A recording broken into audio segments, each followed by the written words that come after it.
Bismillahirrahmanirrahim. Assalamualaikum warahmatullahi wabarakatuh.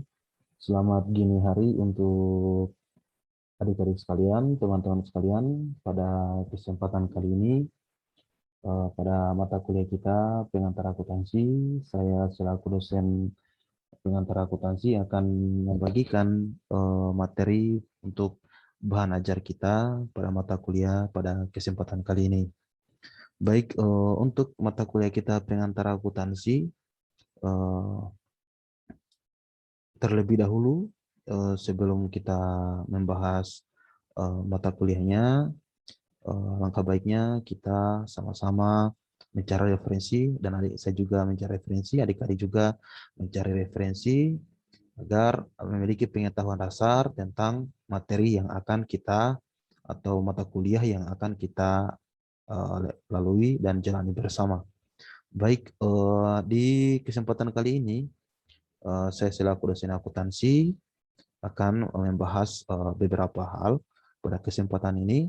Untuk itu, untuk pertemuan pertama ini, kita akan membahas tentang gambaran umum akuntansi ya, memaparkan berbagai hal tentang itu.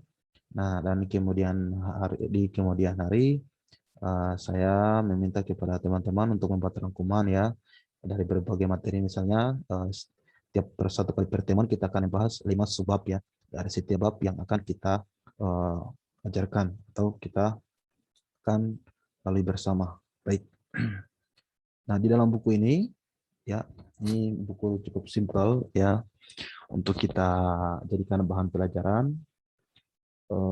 Yang pertama itu kita akan membahas tentang gambaran umum akuntansi ya, di mana sebagai pengantar dalam buku ini, bagian pendahuluan buku ini akan memaparkan tentang gambaran umum akuntansi dan berkaitan dengan perilaku sebagaimana yang diilustrasikan dengan kasus-kasus. Nah, ya dalam buku ini mengkombinasikan dengan berbagai kasus sebagai contoh dan memudahkan teman-teman dalam melakukan pembahasan. Nah, ini ada berbagai subbab ya. Yang setiap subbab ini, setiap pertemuan kita akan berterangkumannya 2 lembar atau 3 lembar ya untuk bahan review kita pada materi yang kita akan ajarkan. Nah, baik teman-teman sekalian, yang pertama ya, kita terlebih dahulu sebelum membahas akuntansi begitu jauh, akan belajar tentang sejarah perkembangan akuntansi. Baik, sejak manusia bisa menghitung atau membuat catatan yang tidak hanya ditulis pada kertas, tetapi juga pada kayu, batu, dan daun. Nah, sejak itulah akuntansi sudah dikenal. Nah, sejarah perkembangan akuntansi memiliki 3 peristiwa yang perlu diingat dan kita pelajari. Nah, yang pertama adalah pada tahun ya 1494, di mana Luca Pacioli ya, kami juga biasa menyebut sebagai bapak akuntansi, di mana dia adalah seorang ahli matematika.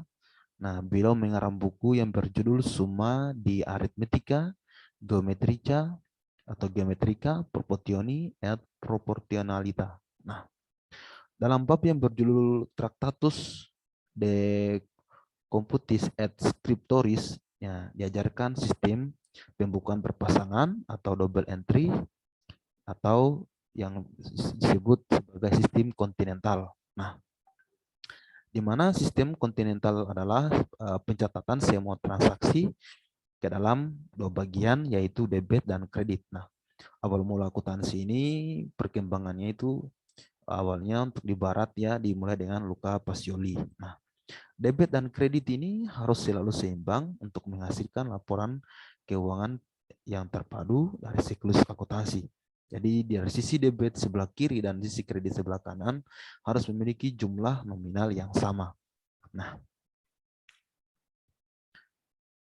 dengan demikian pemakai informasi keuangan mengetahui tentang laba dan rugi, harta yang dimiliki perusahaan dan hak pemilik. Nah, itu dalam buku Summa di Arithmetica Geometrica Proportioni et Proportionalita, dalam subbab yang berjudul Tractatus itu. Nah, pada abad ke-8 pertengahan 18 dan 19 itu terjadi revolusi industri di Inggris, sehingga menunjukkan perkembangan akuntansi yang mana para manajer pabrik mengetahui biaya produksi dan menetapkan harga jual.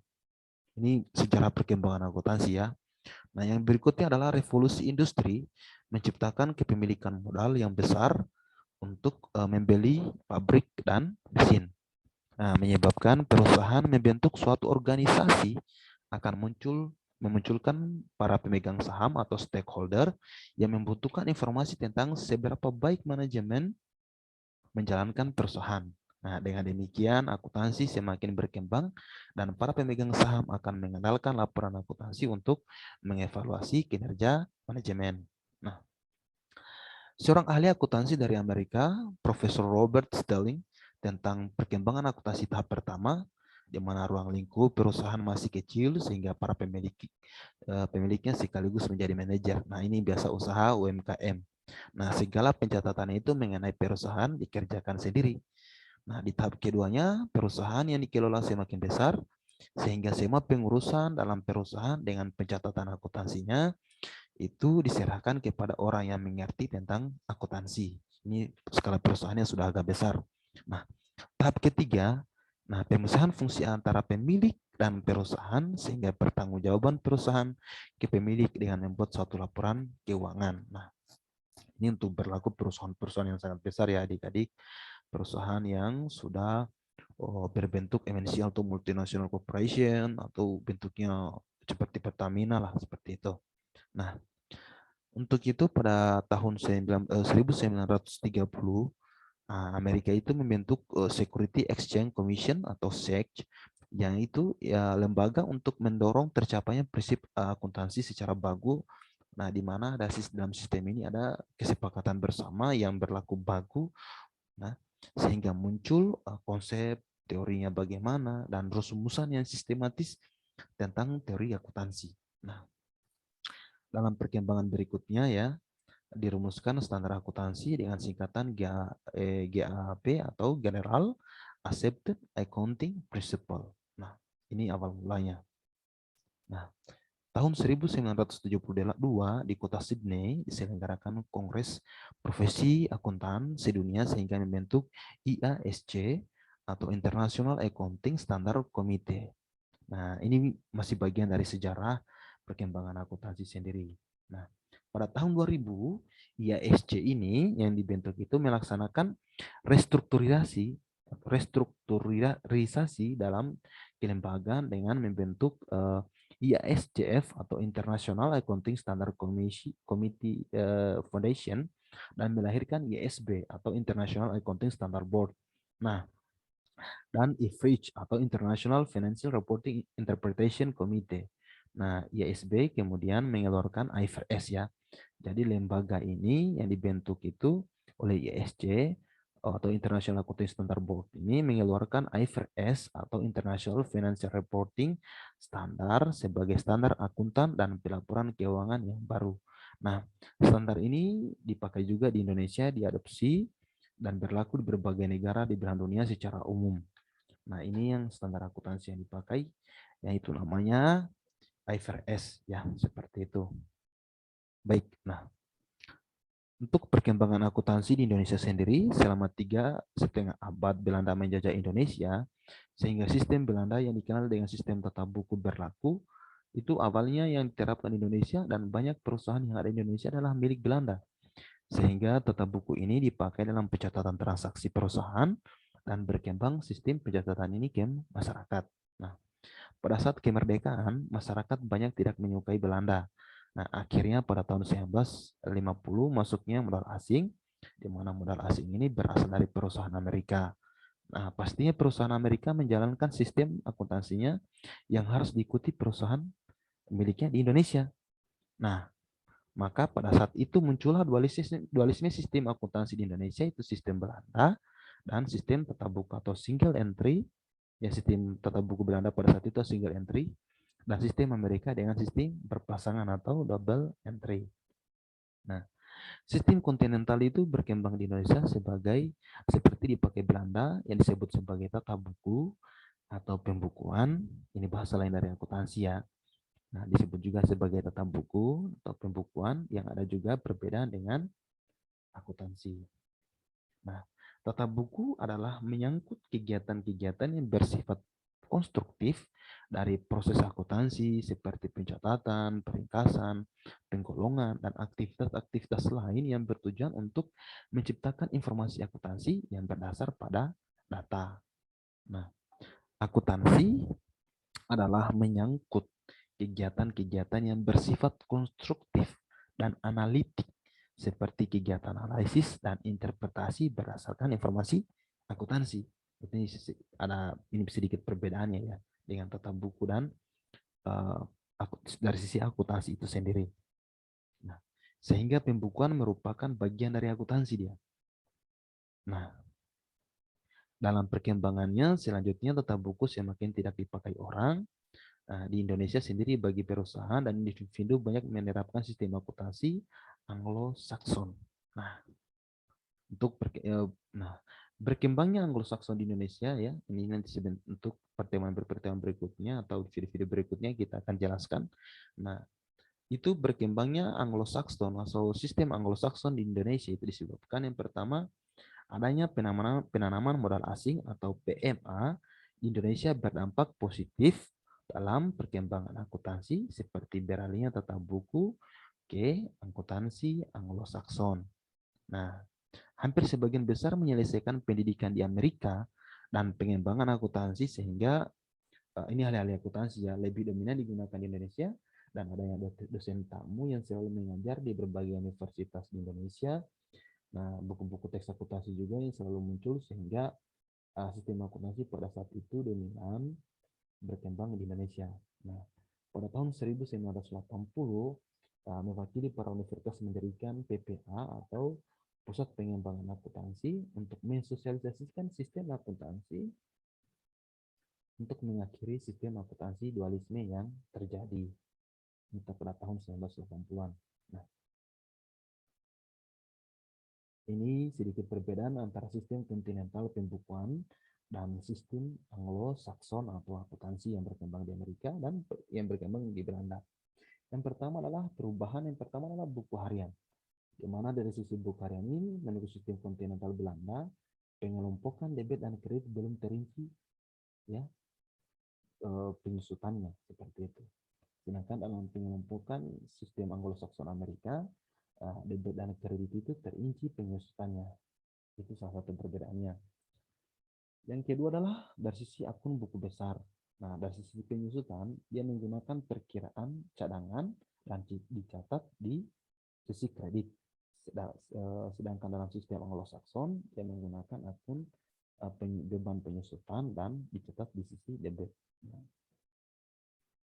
dari sisi juga ini juga menggunakan perkiraan campuran dia dicampur-campur dalam akun buku besarnya sistem kontinental dulu ya. Nah, dari sisi perkiraan campuran itu untuk sistem Anglo-Saxon mereka tidak menggunakan perkiraan campuran. Nah, dari sisi kontinental juga tidak terdapat penyetoran prive atau prive ya, dari penarikan pribadi. Nah, dalam sisi Anglo-Saxon itu tidak terdapat penyetoran prive. Ini untuk sisi prive ya, di mana arsip itu disimpan sebagai dokumen, sedangkan menurut Anglo-Saxon Amerika, arsip itu tidak disimpan karena sebagai alat bantu. Nah, dari sisi neraca lajur juga dia terdiri atas dari neraca lajur dan laporan keuangan ya. Perbedaannya dari sistem kontinental terdiri dari neraca, laporan laba rugi, laporan perubahan modal. Nah, ini dari sisi Anglo-Saxon juga ada sama, tetapi ada penambahan di mana ada namanya laporan arus kas, laporan dana, calc atau catatan atau laporan keuangan. Jadi sistem kontinental ini dan sistem Anglo-Saxon ini perbedaannya di sistem kontinental Belanda itu lebih sederhana bentuk laporannya, sedangkan sistem Anglo-Saxon Amerika lebih banyak laporannya. Tapi dia keuntungan di sini dia lebih lengkap posisinya. Seperti itu. Nah, untuk kegunaan dan kita masuk kepada bagian kedua setelah membahas sejarah tadi, dan ini kita membahas tentang kegunaan dan tujuan informasi akuntansi. Nah, Dalam kehidupan secara individu, kita membutuhkan suatu informasi yang berkaitan dengan bidang akuntansi. Nah, misalnya kita seorang mahasiswa yang merantau untuk melanjutkan pendidikan di perguruan tinggi misalnya, pasti ya kita akan membuat catatan tentang bagaimana sih kita kelola uangnya kita tiap bulannya, triwulannya bagaimana, yang anak kos-kosan ini sering terjadi, maupun tahunan ya. Pastinya uang tersebut pemberian orang tua atau dikirim dari kampung tentu harus dikelola secara baik. Nah, kita akan melakukan kalkulasi atau hitung-hitungan atau membuat catatan-catatan di mana uang ini kita akan kelola, misalnya kita gunakan untuk apa, ini keperluan bagaimana. Tentu kita akan mengatur keuangan tersebut. Nah, yang mana masa tersebut akan menerapkan akuntansi. Nah, di situ tuh sudah masuk juga sistem akuntansi. Nah, dengan demikian perusahaan baik perusahaan maupun perusahaan besar. Sorry. Ini hanya sebagai ilustrasi maksud saya ya. Nah, mereka melakukan itu untuk karena kebutuhan informasi digunakan untuk pengambilan keputusan. Sama juga dengan perusahaan sebenarnya seperti itu. Yang mana mahasiswa tersebut mengetahui berapa jumlah uang yang diberikan orang tua kepadanya, untuk apa uang tersebut digunakan, dan berapa jumlah yang akan dikeluarkan setiap bulan, sehingga informasi tersebut digunakan sebagai laporan kepada orang tua dalam penggunaan uang tersebut yang nantinya orang tua mengetahui berapa uang akan diberikannya nanti. Nah, ini sama dengan perusahaan. Seperti itu juga sebagai bentuk analogi dari sistem akuntansi itu sendiri atau akuntansi itu sendiri. Nah, perusahaan dalam jenis manufaktur pada saat Indonesia mengalami inflasi ya, manajer harus mengetahui berapa harga bahan baku di pasar sehingga dalam penjualan produk di pasar akan memperoleh laba atau mengalami penurunan, dan apakah manajer mengganti bahan baku tersebut sehingga permintaan dan dalam penjualan dengan harga yang mana produk tersebut bisa menaikkan target penjualan, sehingga informasi itu sangat penting untuk pengambilan tindakan oleh seorang manajer. Nah, baik dalam pemerintahan ya, perusahaan maupun perorangan, yang mana pelaku ekonomi ini harus bertanggung jawab kepada stakeholdernya, yang mana informasi akuntansi yang mereka terima akan menggunakan dalam proses pengambilan keputusan. Jadi informasi akuntansi itu akan digunakan untuk pengambilan keputusan seperti itu. Misalkan di sisi pemerintah dalam penggunaan anggaran kasnya, dalam sisi perusahaan misalnya dalam pembayaran pajak terhutangannya dan agen, dari dalam hal ini adalah manajer yang mengelolanya, dan terhadap prinsipal atau pemilik dari perusahaan sendiri. Nah, dengan demikian pertanggungjawaban terlihat adanya informasi dari yang mempertanggungjawabkan kepada yang menerima pertanggungjawaban. Jadi itu kegunaan informasi akuntansi. Jadi terlihat akuntansi membantu dalam hal menghasilkan informasi yang diperlukan, maka dia didefinisikan sebagai informasi akuntansi atau accounting information. Seperti itu. Dari kesimpulan di atas itu ada 3 hal sebenarnya dari cerita di atas itu, 3 hal kegunaan informasi akuntansi ya. Yang pertama, informasi akuntansi berguna untuk mendapatkan informasi akuntansi atau accounting information sehingga dapat bertindak dalam pengambilan keputusan. Jadi kita dalam mendapatkan informasi akuntansi seperti cerita tadi, maka kita akan mengambil keputusan pada akhirnya. Nah, yang kedua adalah memberikan pertanggungjawaban atau accountability pada para pelaku ekonomi. Yang dalam hal ini adalah dari sisi pemilik, prinsipal, maupun sisi manajer atau agen. Nah, yang ketiga adalah mengetahui perkembangan perusahaan. Jadi dari informasi akuntansi juga itu kita akan tahu bagaimana kondisinya ya, atau going concern dari tahun ke tahun atau bulan ke bulan. Nah, dari informasi akuntansi memiliki tujuan sebagai media komunikasi.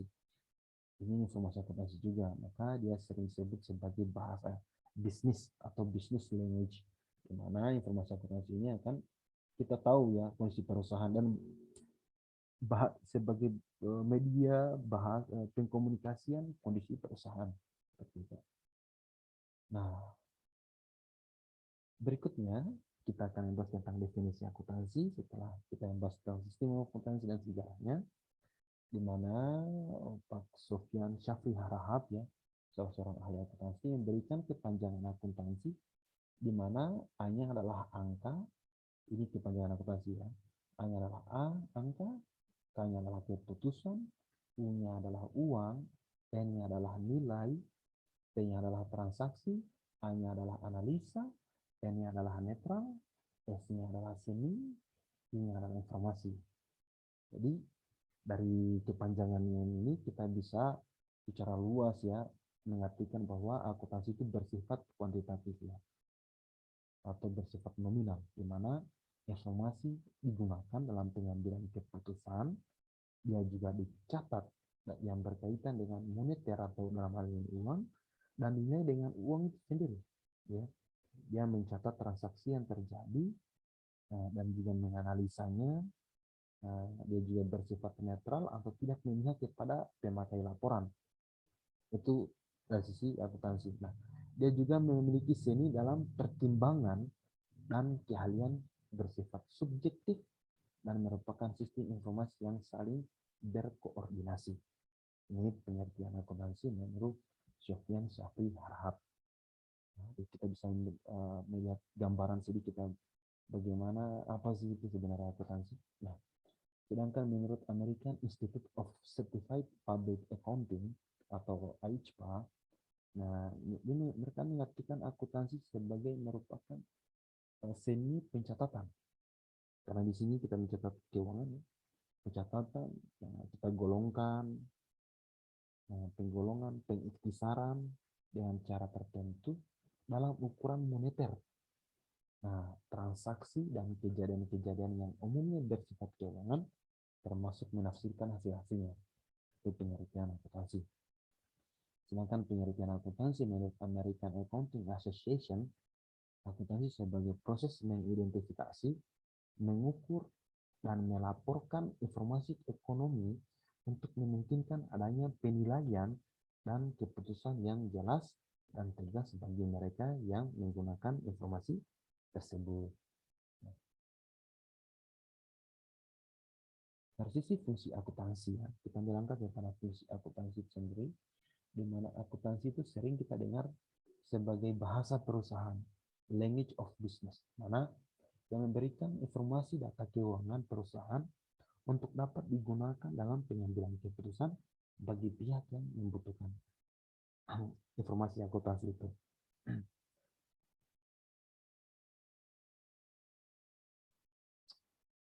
Jadi nilai perusahaan, laba rugi perusahaan itu merupakan alat ukur dalam pengelolaan perusahaan, dan akuntansi dapat mengetahui jumlah modal dan perkembangan perusahaan dari periode ke periode, dari periode bulanan ke bulan berikutnya, atau dari periode tahun ke tahun berikutnya. Nah, dalam menentukan pajak, maka proses akuntansi itu sangat dibutuhkan juga, karena hasilnya itu akan berpengaruh kepada pembayaran pajak nantinya, di mana dalam kegiatan operasional perusahaan, kebijakan manajer yang mengelola perusahaan tersebut itu sangat berguna dengan adanya data keuangan perusahaan. Nah, dengan proses akuntansi dapat menjelaskan kepada pihak ketiga seperti bank atau investor mengenai kondisi perusahaan dengan tepat ketika suatu waktu memerlukan kredit usaha. Jadi kita akan lanjut kepada aktivitas akuntansi ya, di mana ada 3 aktivitas akuntansi dalam perusahaan ya. Pertama adalah dari sisi pengertian tadi kan sudah ada gambaran ya. Pertama adalah aktivitas yang kita lakukan pertama adalah mengidentifikasi.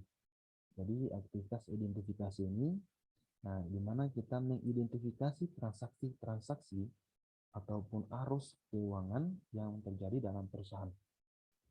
Jadi identifikasi menghasilkan data yang komprehensif. Nah, yang kedua adalah kita melakukan aktivitas pencatatan. Jadi setelah transaksi-transaksi tersebut diidentifikasi, kemudian transaksi-transaksi tersebut itu dicatat dalam bentuk laporan keuangan. Yang ketiga adalah aktivitas komunikasi. Setelah kita melakukan pencatatan bentuk laporan keuangan tadi, eh, setelah transaksi-transaksi diidentifikasi dan dicatat, kemudian mengkomunikasikan hasil catatan kepada pihak-pihak yang membutuhkan laporan dari keuangan itu, baik dari pihak internal maupun eksternal perusahaan. Nah, lantas siapakah para pemakai informasi akuntansi? Jadi, seperti katakan tadi ada pihak internal dan pihak eksternal. Jadi, pihak yang berkepentingan dengan informasi akuntansi itu terdiri dari pihak internal dan pihak eksternal perusahaan.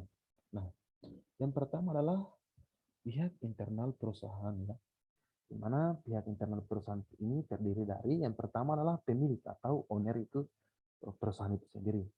Jadi owner atau pemilik perusahaan itu dia ingin mengetahui, ya, apakah bisnis dalam perusahaan berjalan dengan baik atau tidak. Nah, misalnya pemegang saham mengetahui berapa dividen uh, yang diperolehnya dari perusahaan atau bagian laba dari perusahaan itu, dan owner mengetahui apakah perusahaan dalam kondisi laba yang ditahan itu artinya dividen itu tidak diberikan, bagian laba itu tidak diberikan kepada owner, atau perusahaan dalam kondisi bangkrut. Nah, laba ditahan dia fungsinya untuk dana yang labanya itu digunakan untuk pengembangan perusahaan lagi. Yang berikutnya adalah dari sisi manajemen dari perusahaan itu sendiri. Nah, manajer mempunyai tanggung jawab dalam pengelolaan perusahaannya.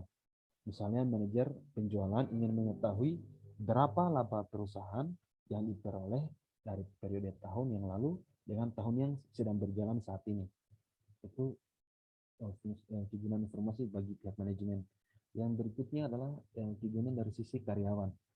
Jadi karyawan itu ingin mengetahui tentang posisi keuangan yang diperoleh perusahaan dalam operasionalnya. Misalnya tingkat kesejahteraan yang diperoleh karyawan tersebut maupun sisi kepentingan karyawan lainnya. Ini berhubungan dengan gaji, ya. Nah, pemakai informasi keuangan juga itu adalah dari pihak eksternal perusahaan, ya, di mana pihak eksternal perusahaan ini terdiri dari pertama adalah kreditor, di mana kreditor adalah pihak yang memberikan pinjaman kepada perusahaan dan menolak pinjaman apabila informasi keuangan perusahaan dalam keadaan buruk, ya. Jadi pihak kreditor itu yang atau pihak bank ini tidak akan memberikan pinjaman kalau kondisi perusahaan lagi dalam keadaan buruk. Nah, dan perusahaan terlebih dahulu mengetahui laporan keuangannya, dia juga bisa mengukur bagaimana kemudian pemulangan pinjaman ke depan atau pengembalian pinjaman ke depan tidak mengalami kredit macet atau penunggakan. Nah, misalnya peminjaman uang untuk pembelian aktiva tetap atau aset, seperti itu. Yang kedua adalah pihak eksternal juga yang membutuhkan informasi keuangan adalah pemerintah. Jadi pemerintah berhak di mana kepentingan pemerintah dari sisi pajak dia lebih besarnya. Dia berhak memungut pajak dari perusahaan yang memperoleh laba selama periode akuntansi dalam hal 1 tahun dan memenuhi ketentuan peraturan perundang-undangan. Misalnya pemerintah itu memungut pajak penghasilan dari keuntungan usaha. Yang berikutnya juga adalah dari sisi investor. Artinya investor ini adalah seseorang yang punya modal di dalam perusahaan. Jadi, dan investor dapat berinvestasi dalam perusahaan yang mana investor tersebut membutuhkan informasi keuangan perusahaan. Misalnya menanamkan modal awal dalam perusahaan dan berinvestasi saham. Investor, ya, untuk menambah modal dalam perusahaan atau keinginan untuk berinvestasi dalam perusahaan tersebut. Yang berikutnya juga yang membutuhkan informasi adalah konsumen, ya, dari pihak eksternal. Di mana peran atau konsumen ini dia membutuhkan informasi keuangan. Dia adalah bagian daripada pemakai produk yang dijual oleh perusahaan. Karena kan barangnya pasti akan dibeli oleh konsumen. Atau dia merupakan partner bisnis dari perusahaan tersebut yang dapat mengevaluasi hubungan dengan perusahaan. Misalnya pelanggan dalam pembelian dan penjualan produk. Jadi bagaimana keputusannya dia bisa bermitra dengan perusahaan tersebut untuk menjualkan barangnya. Ini dari sisi konsumen ya. Nah, yang berikutnya juga adalah dari sisi masyarakat.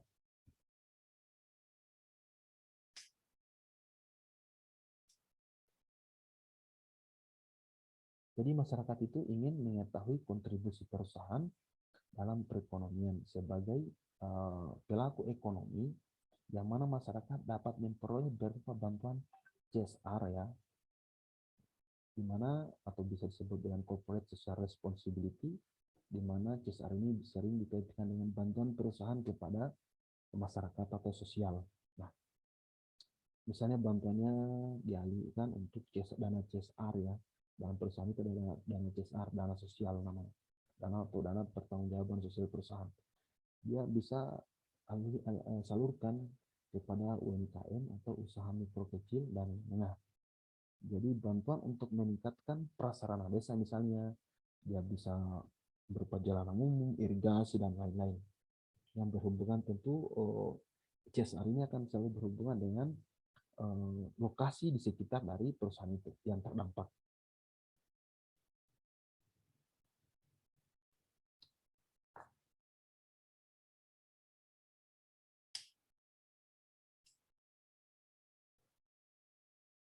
Nah, dari sisi beasiswa penelitian, menjawab pihak eksternal yang membutuhkannya, di mana kaum akademik memperoleh informasi tentang aset, kewajiban, pendapatan, biaya, laba perusahaan, dan data pemegang saham yang terdapat dalam catatan akuntansi perusahaan, misalnya riset penelitian dan pengembangan produk.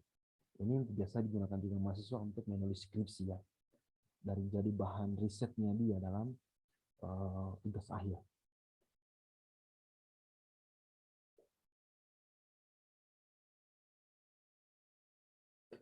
Jadi pihak eksternal juga yang berikutnya yang membutuhkan informasi keuangan adalah lembaga keuangan. Jadi lembaga keuangan membutuhkan informasi akuntansi dalam memberikan pinjaman untuk melihat kekayaan dan menganalisa posisi keuangan perusahaan. Jadi ini biasanya lembaga keuangan yang memberikan bantuan pembiayaan seperti itu. Yang eksternal juga yang membutuhkan informasi keuangan adalah otoritas pajak. Jadi kredibilitas pajak perusahaan itu dapat menyertakan informasi keuangan yang bertujuan untuk melihat rekam jejak keuangan yang dapat dilihat dalam laporan keuangan perusahaan yang bersangkutan. Jadi misalnya dalam melihat apakah perusahaan sedang memenuhi aturan perpajakan atau adakah perusahaan dalam keadaan pajak itu belum dibayar atau masih terutang. Ini otoritas pajak di sini dari sisi Dirjen Pajak atau pajak pertama ya seperti itu. Ya, jadi dari yang membutuhkan informasi keuangan ini atau membutuhkan informasi akuntansi itu dari pihak eksternal sebenarnya banyak sekali. Nah, bisa juga dari sisi regulator ya. Jadi badan pemerintah seperti Departemen Hukum atau lainnya itu membutuhkan informasi akuntansi untuk melihat aktivitas perusahaan sesuai dengan apakah dia mentaati peraturan perundang-undangan yang berlaku dalam sebuah negara atau negara kita Indonesia yang dijalankan perusahaannya, misalnya hak dagangnya, hak mereknya bagaimana, hak ciptanya. Nah, ini dari sisi hukum atau dari sisi regulator ya, untuk melihat kepatuhan dari perusahaan ini. Jadi berikutnya kita akan membahas tentang bidang atau jenis akuntansi ya. Jadi bidang atau jenis akuntansi itu berdasarkan manfaat pemakainya itu terdiri dari beberapa. Yang pertama adalah akuntansi keuangan atau financial accounting. Jadi bidang akuntansi keuangan dia di sini menyajikan suatu data dari siklus akuntansi untuk membuat suatu laporan keuangan, di mana laporan keuangan tersebut sesuai dengan standar akuntansi keuangan yang berupa neraca, laba rugi, laporan perubahan modal, atau laporan laba ditahan, laporan arus kas ya. Nah, laporan tersebut sebagai informasi pihak internal maupun eksternal perusahaan dalam pengambilan keputusan. Nah, bidang akuntansi juga dari sisi pemakaiannya itu berikutnya adalah akuntansi pemeriksaan atau auditing. Jadi bidang akuntansi ini atau bidang akuntansi pemeriksaan ini atau bidang auditing ini memiliki tugas untuk melaksanakan kegiatan pemeriksaan laporan keuangan atau uh, untuk memberikan opini bukti-bukti yang dimiliki dan memiliki sifat independensi. Ini mungkin dalam kehidupan kita nih sering mendengar pendapat opini WTP ya, pemda-pemda ya, seperti itu maksudnya dari sisi auditing. Yang ketiga adalah akuntansi manajemen atau manajemen accounting. Jadi bidang akuntansi ini dia membutuhkan informasi dalam menjalankan usahanya yang bertujuan untuk mengendalikan suatu kegiatan dari perusahaan. Jadi dia memonitor arus kas dan menilai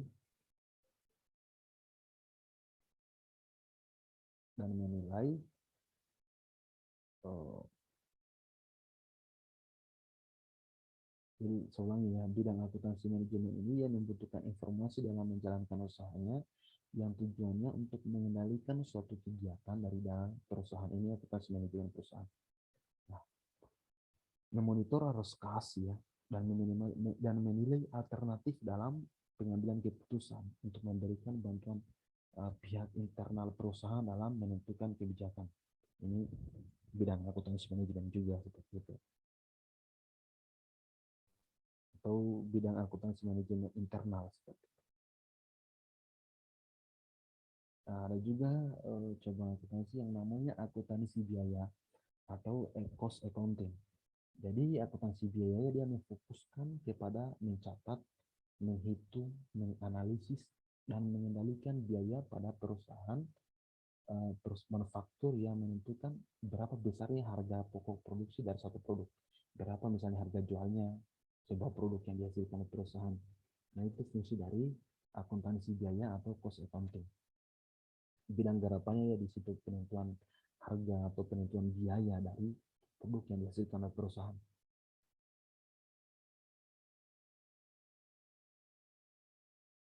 Yang berikutnya adalah akuntansi perpajakan atau tax accounting. Ini juga bidangnya akuntansi yang akuntansi perpajakan ini bagian yang digunakan dalam persiapan data untuk perhitungan pajak ya, yang wajib dibayarkan oleh perusahaan kepada pemerintah. Nah, ini dia salah satu cabang dari akuntansi ya. Akuntansi perpajakan dia fungsinya untuk mencatat menghitung pajak yang akan kemudian dibayarkan kepada pemerintah. Yang berikutnya juga adalah akuntansi penganggaran ya, atau budgeting di mana penganggaran ini kan dia untuk pemerintah sebenarnya, akuntansi pemerintahan. Jadi bidang akuntansi ini melakukan kegiatan menyusun anggaran, baik anggaran pendapatan maupun anggaran biaya, dengan mempunyai alat kontrol di perusahaan atau di pemerintah. Akuntansi pemerintahan ya bagian dari anggaran. Tapi juga penganggaran juga budgeting juga ada di perusahaan.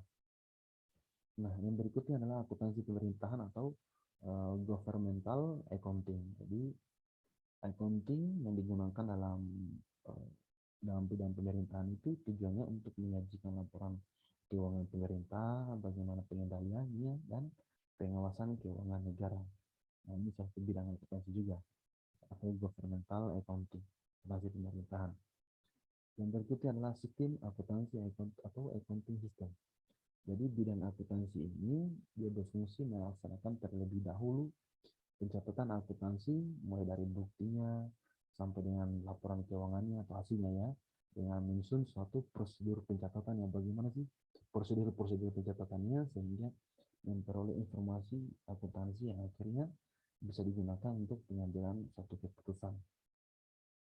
Nah, ini juga bidangnya akuntansi pendidikan atau education accounting, di mana akuntansi pendidikan ini bidang spesialisasi ada syariah, ada juga bidang konvensional ya.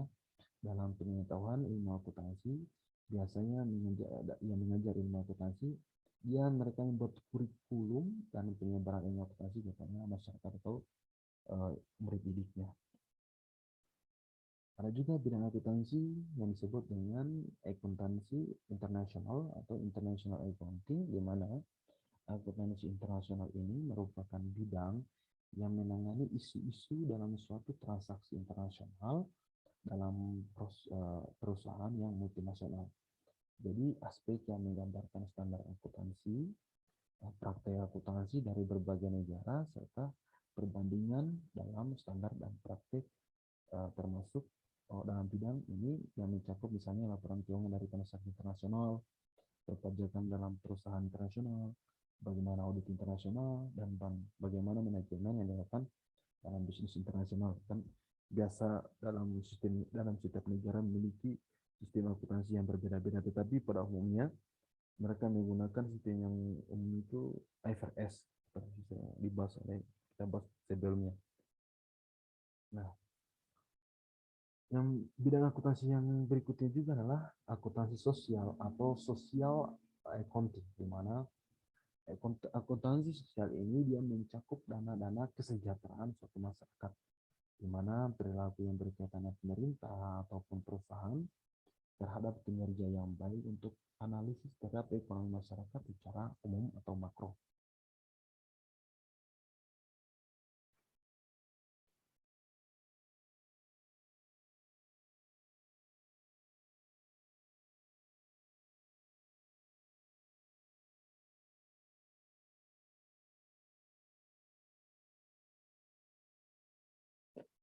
Jadi kita lanjut kepada pembahasan berikutnya adalah pekerjaan akuntan. Jadi yang dimaksud dengan profesi itu adalah suatu bidang yang dimiliki seseorang dan memiliki keahlian, ya, itu disebut sebagai profesi. Nah, akuntansi dalam akuntansi profesinya disebut sebagai akuntan. Nah, sama seperti dokter, notaris dalam ilmu akuntansi, orang yang bekerja dalam bidang akuntansi yang memiliki keahlian disebut sebagai akuntan.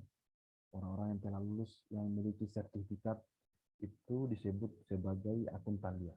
Kalau dalam bidang pekerjaannya akuntansi.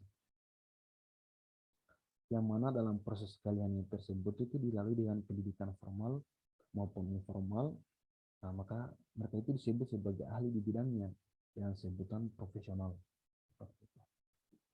Maka akuntansi sangatlah istimewa di pandangan masyarakat, di mana para profesi akuntansi ini, di mana atau profesi akuntan ini menetapkan standar kualitas, manajerkan etika profesi, memelihara martabat dan kehormatan, integritas yang tinggi, mewujudkan kepercayaan atas kerja profesi akuntansi, ya, membentuk pada komunikasi, konsultasi, koordinasi, serta usaha bersama yang diperlukan sehingga para akuntan ini bergabung dalam sebuah organisasi yang namanya IAI atau Ikatan Akuntansi Indonesia untuk Indonesia, ya. Jadi organisasi profesi akuntansi ini, para orang-orang profesional di bidang akuntansi ini di Indonesia bergabung dalam sebuah organisasi namanya IAI. Nah, di mana IAI ini dia berwenang untuk mengatur standar akuntansi di Indonesia atau membuat standar akuntansi di Indonesia.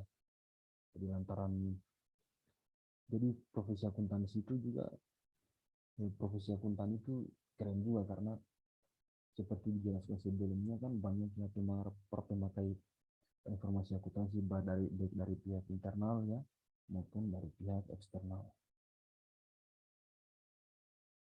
Jadi jelas singkatnya tentang IAI ini, di mana Ikatan Akuntansi Indonesia ini didirikan pada tanggal 23 Desember tahun 1957, di mana tujuan IAI ini adalah membimbing perkembangan akuntansi serta mempertinggi mutu pendidikan akuntan. Yang kedua adalah mempertinggi mutu pekerjaan akuntan. Ini fungsinya dari IAI sendiri. Mereka membimbing para akuntan serta mempertinggi mutu pendidikan. Kalian membuat modul atau kurikulum. Nah, pertama sekali ini sejarah IAI, ya. Didirikan oleh 5 orang akuntan di Indonesia yang beranggotakan 11 orang. Ya. Nah, ini anggota barunya nantinya ada 11 orang. Pada tahun 1978 didirikan Ikatan Akuntan Indonesia, seksi akuntan publik. Nah, pada tahun 1986 didirikan Ikatan Akuntan Indonesia, seksi akuntan manajemen dan seksi akuntan pendidik. Jadi di dalam organisasi itu dibentuk seksi-seksi atau bidang-bidang tertentu. Nah, pada tahun 1967, perkembangan profesi akuntan mulai berkembang pesat dikarenakan dikeluarkannya Undang-Undang Penanaman Modal Asing atau PMA dan diikuti setelah itu dikeluarkannya Undang-Undang Penanaman Modal dalam negeri tahun 1998. Nah, hal inilah yang menjadi pendorong perkembangan profesi akuntan. Selain itu, perusahaan baru mulai bermunculan sehingga investasi di Indonesia mulai semakin baik sehingga meningkatkan kebutuhan tenaga akuntan, di mana sektor pemerintahan, proyek pembangunan yang harus dikelola melalui APBN ya dan non APBN atau anggaran pendapatan belanja negara membutuhkan sistem pertanggungjawaban sehingga perkembangan tenaga akuntan itu sangat diperlukan perkembangannya. Nah, dalam bidang akuntansi itu ada 4 profesi akuntan ya dalam perkembangannya. Yang pertama adalah IAPI atau Institut Akuntan Publik Indonesia. Yang kedua, Institut Akuntan Manajemen Indonesia atau IAMI. Yang ketiga adalah IAI Kompartemen Akuntan Pendidik atau IAI KAPD, dan berikutnya adalah IAI Kompartemen Akuntan Sektor Publik atau IAI KKSP. Nah, untuk bidang profesi akuntan ini, ada pertama adalah Institut, kita akan bahas tentang Institut Akuntan Publik Indonesia atau IAPI, di mana pada tanggal 24 Mei 2007 berdirinya Akuntan Indonesia yang dinamakan perkumpulan atau organisasi yang disingkat IAPI atau Institut Akuntan Publik Indonesia, yang memiliki badan hukum yang dibuat melalui rapat umum anggota IAI Kompartemen Akuntan Publik.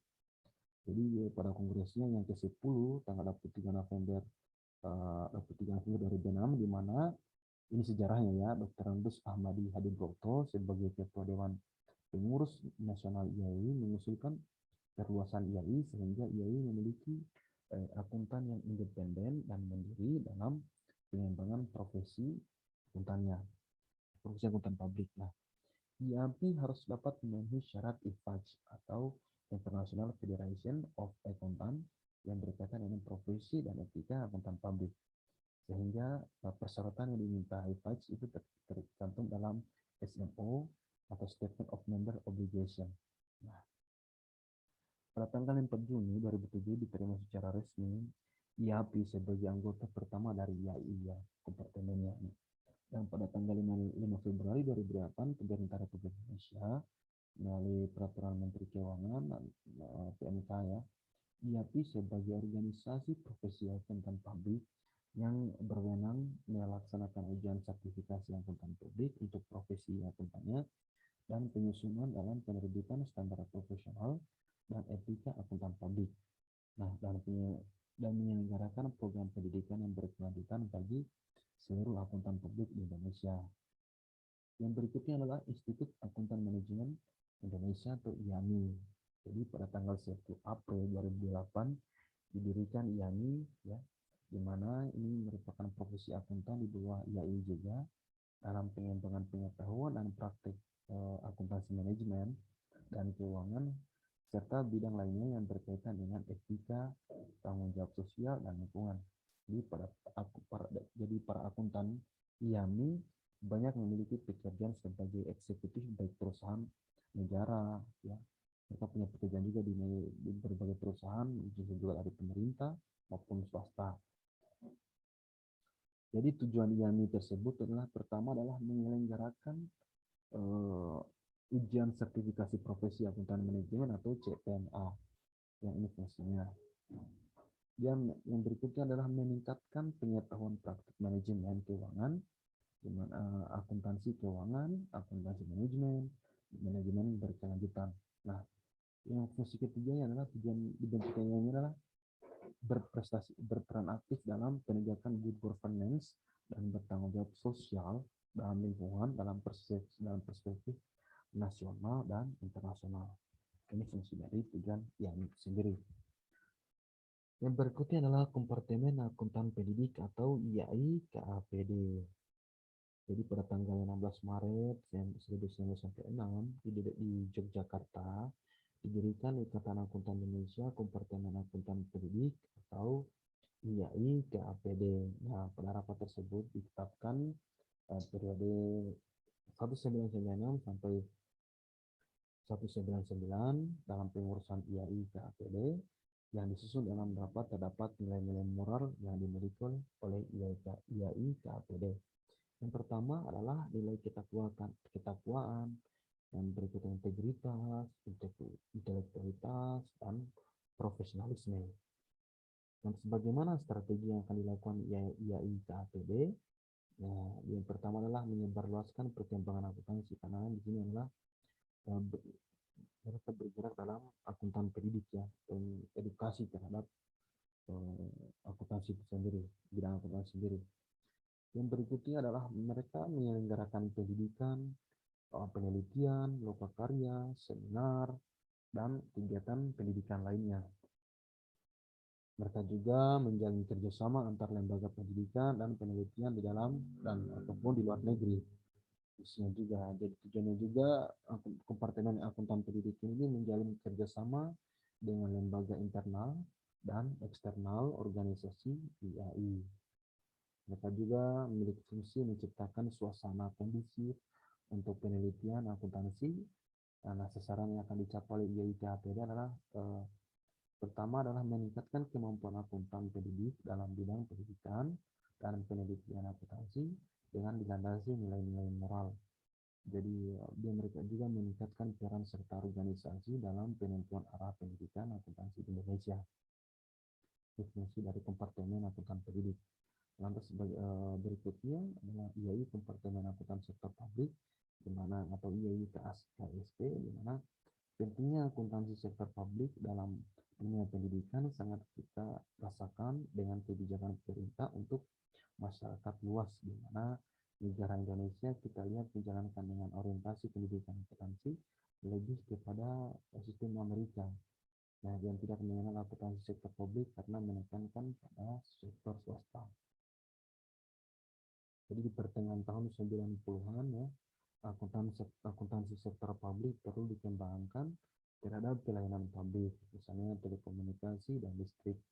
Nah, perlu diungkapkan ke publik dalam pelayanan yang berkaitan dengan perusahaan-perusahaan yang domainnya terhadap publik. Nah, sehingga muncullah pada tahun 2021 dikeluarkan Departemen Keuangan tentang rancangan undang-undang akuntan publik. Yang pertama adalah melindungi kepercayaan publik diberikan kepada akuntan publik. Yang kedua memberikan kerangka hukum yang lebih jelas bagi akuntan publik.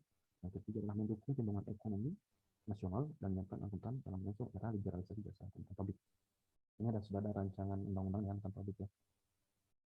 Nah, untuk pembahasan berikutnya kita akan membahas tentang siklus akuntansi, tetapi pada materi pembelajaran kali ini kita khususkan membahas tentang sejarah akuntansi. Untuk video berikutnya kita akan membahas tentang siklus akuntansi. Baik, sekian dari video kita. Saya akhiri dengan ucapan Assalamualaikum warahmatullahi wabarakatuh. Semoga materi ini bermanfaat untuk kita, dan saya berharap kepada teman-teman untuk membaca juga, belajar tentang apa sih itu sebenarnya akuntansi dari sisi pengertian ya, seperti itu. Dan saya cukupkan materi ini, dan nanti materi yang kita bahas tadi saya minta kepada saudara-saudara untuk membuat rangkuman dalam 3 lembar. Baik. Untuk itu saja saya akhiri materi kita pada kesempatan pertama ini. Ucapan Assalamualaikum warahmatullahi wabarakatuh.